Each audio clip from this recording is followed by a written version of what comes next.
একদিন রাত গভীর, জঙ্গলের ভেতর দিয়ে এক শিয়াল খাবার খুঁজে ফিরছে।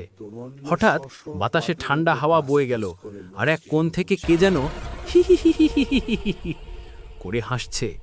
শিয়াল ভয়ে থেমে গেল। কে ওখানে? অন্ধকার থেকে এক পেতনি বেরিয়ে এলো, লম্বা চুল, লাল চোখ, বলে, আমার সঙ্গে খেলবি? শিয়াল বলল, খেলা মানে? কেমন খেলা?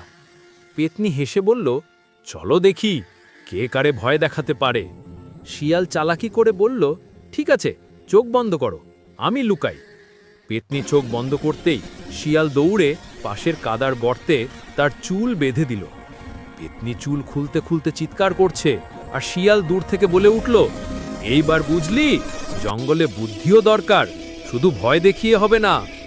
শেষে শিয়াল হেসে পালালো, আর পেতনি কাদায় বসে বলে, এই শিয়ালটা একদিন আমার হাতে পড়বেই।